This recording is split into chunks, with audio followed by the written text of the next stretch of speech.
Այսօր էլ Սարգիս Խանդանյանը անդրադառնալով Հայոց ցեղասպանության ընդունման ճանաչման միջազգային ճանաչման թեմային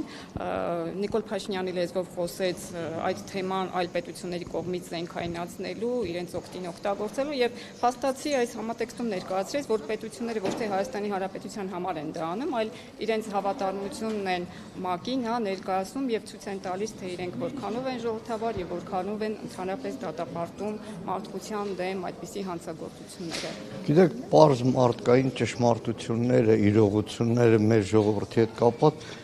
այնքան այլևս անօգուտ է սրանց բացատրել, որովհետև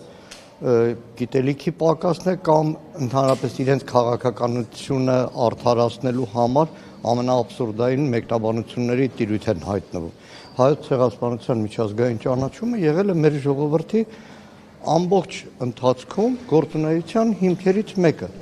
Ի վերջո պետք է գիտակցենք, որ միայն Հայաստանի Հանրապետության իրենց պատկերացրած հպարտ քաղաքացիներով չի, որ արծարծում է հայոց ցեղասպանությունը եւ ամբողջական հայությունը, հայկական սփյուռքի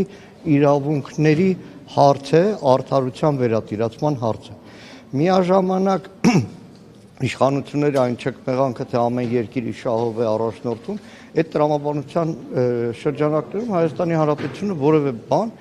միջպետական հարաբերություն չպետք է հաստատի, քանի որ ցանկացած պետություն որևէ համագործակցություն Հայաստանի հետ իրականացնում է հաշվի առնելով նաև իր շահերը, որը նաև ձեռնտու է լինում Հայաստանի Հանրապետությանը։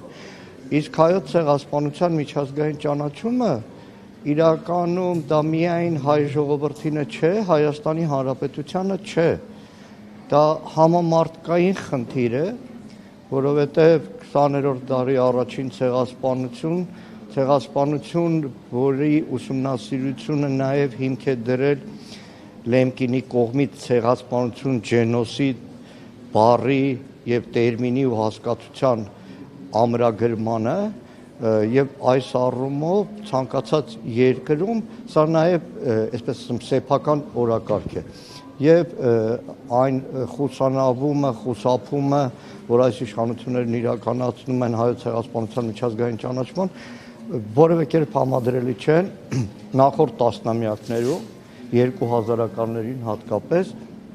հայոց ցեղասպանության միջազգային ճանաչման այն մեծ հաղթարշավի հետ, որն իրականացվում էր Հայաստանի Հանրապետության արտաքին քաղաքականության եւ հայ դատի գրասենյակների հանձնախմբերի դաշնակցության համահայկական կառույցի ջանքերով։ Ես պարբերաբար միշտ մեջբերում եմ թուրք հայտնի հրապարակախոս լրագրող հիմա մահացած Մեհմեդ Ալի Բիրանդի 2000-ականների մի հոդվածի վերնագիր, որը այդ ցեղասպանության ճանաչման այդ գործընթացը ձևակերպել էր հայկական ցունամի ու դատապարտում էր իրեն իշխանություններին, որ այդ ցունամիի դեմը չեն կարողանում առնել եւ ոչ էլ կարող են առնել։ Եվ հայոց ցեղասպանության միջազգային ճանաչումը նաև այն գործիքներից մեկն է, որ Հայաստանի Հանրապետության արտաքին քաղաքականությունը շատ ավելի կարող է զորեղացնել։ Բայց այս իշխանությունները հայտարարել են նաև Արարատ Միրզոյանի բերանը, որ արտաքին քաղաքականության Հայաստանի գերակայություններից առաջնահերթություններից այլևս չի եւ նաև հայ հեղափոխական դաշնակցությունն էր մտահոգություն հայտնել, որ սահմանադրական փոփոխություններով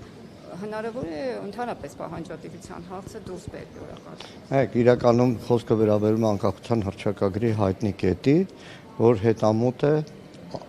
Արևմտյան Հայաստանում եւ Օսմանյան Թուրքիայում հայոց ցեղասպանության միջազգային ճանաչմանը Հայաստանի Հանրապետությունը անկախության հռչակագրով։ Բայց իսկ հղում արդեն հայտարարվել է, որ չի լինելու նախագծում։ Տեսնենք, կապրենք, կտեսնենք կհասցնեն սահմանադրական փոփոխությունների, թե չէ, եւ բնական նրանց Մանուկյան, եթե չհասցնեն։ Խորհրդարանում 9-րդ գումարում, որ մեր խնդիրն է նույնիսկ հանրաքվեի չհասցնել են խայտառակ նախագիծը, որ Ադրբեջանի եւ Թուրքիայի պահանջով